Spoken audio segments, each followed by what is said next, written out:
मुख्यमंत्री जी, मैं आभार व्यक्त करना चाहूंगी कि आपने जवाब में लिखा कि हाँ, दर बढ़ता जा रहा है। आप खुद इस बात को मानते हैं कि उत्तर प्रदेश में महिलाओं का उत्पीड़न हो या बच्चों का उत्पीड़न हो, उसमें आज उत्तर प्रदेश टॉप के नंबर पे है पूरे इंडिया में। कल विधानसभा में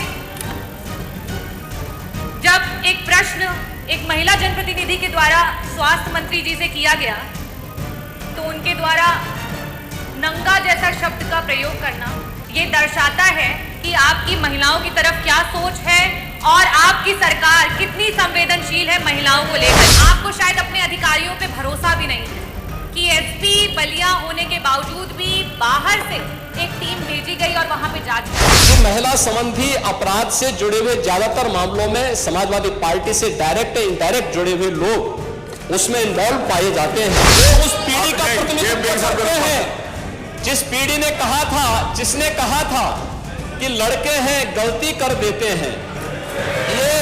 ये महिला सुरक्षा की बात क्या करेंगे? डॉक्टर रागिनी।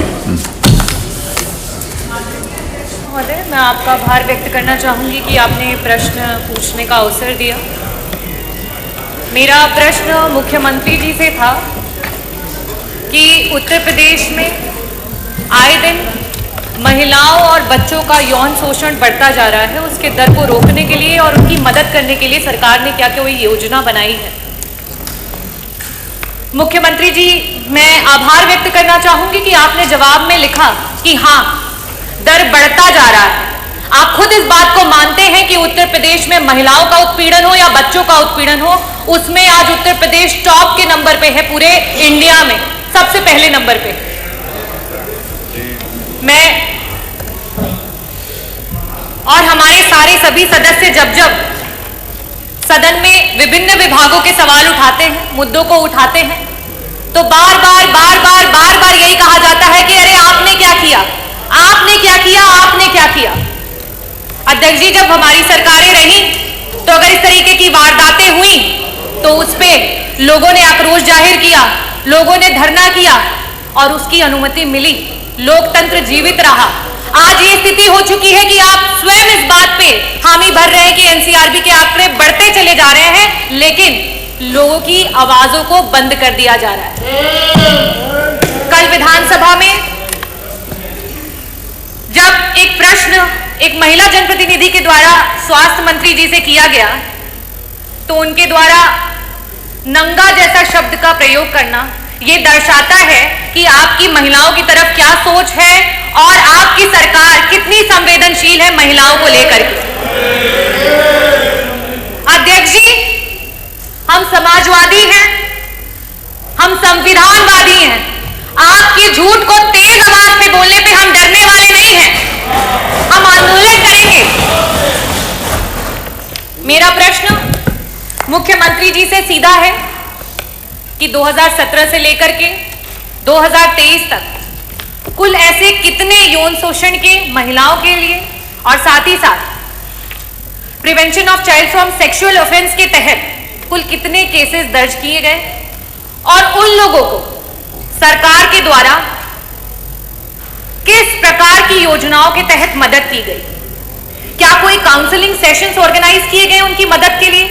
क्या उन्हें बेहतर शिक्षा और चिकित्सा प्रोवाइड की गई? क्या उसकी सरकार ने जिम्मेदारी ली?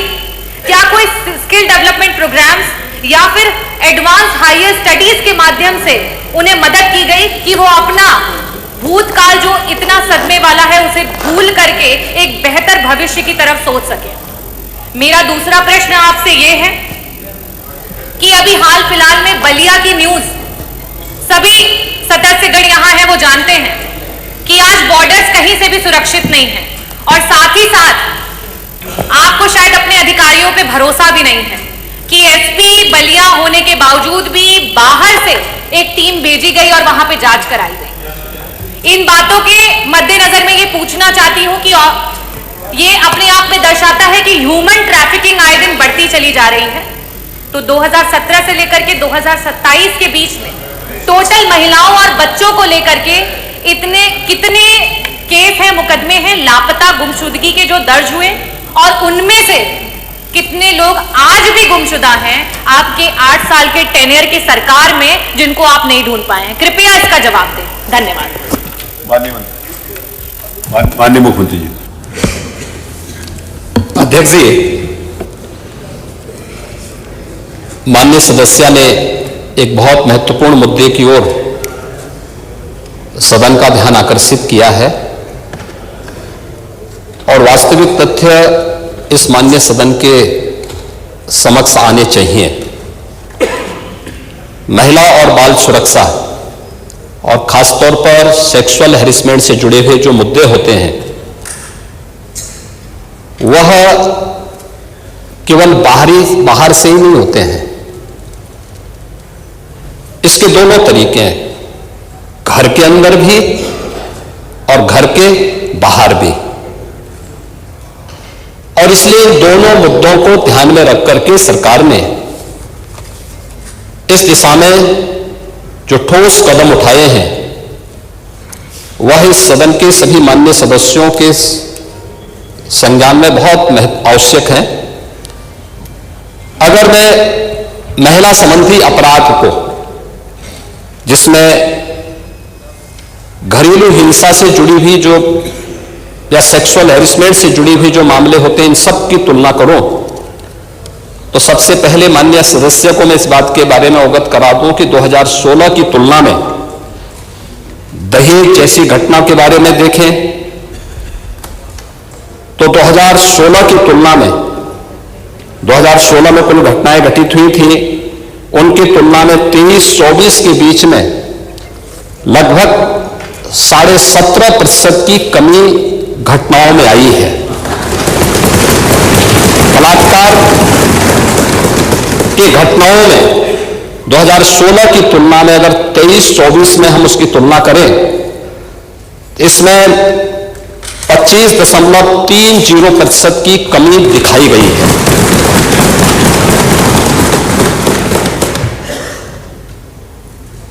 लेकिन अगर हम इन सभी बातों को ध्यान में रखें कि 17 से लेकर के 24 के बीच में महिला और बालिग जो नाबालिग बच्चे हैं उनके खिलाफ यौन उत्पीड़न से जुड़े हुए जो मामले हैं, उनमें से प्रदेश सरकार ने अपने प्रोसिक्यूशन विंग को मजबूत करने का परिणाम सामने आया है। 24,402 प्रकरण में अभियुक्तों को अब तक सजा दिलाई जा चुकी है। 17 से लेकर 24 के बीच में पास्को अधिनियम के अंतर्गत 9,875 अभियोगों में सजा दिलाई गई है। 2022 से 24 के मध्य में महिलाओं के विरुद्ध पास्को अपराध में न्यायालय के द्वारा 16,718 अभियुक्तों को सजा दी गई है, जिनमें 21 को मृत्युदंड, 1713 को आजीवन कारावास, 4,653 को 10 वर्ष या उससे अधिक के कारावास और 10,331 को 10 वर्ष से कम की कारावास की सजा भी दी गई है।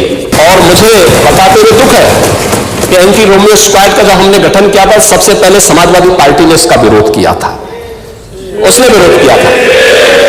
और मुझे बोलने में भी कोई संकोच नहीं है कि महिला संबंधी अपराध से जुड़े हुए ज्यादातर मामलों में समाजवादी पार्टी से डायरेक्ट या इनडायरेक्ट जुड़े हुए लोग उसमें इन्वॉल्व पाए जाते हैं।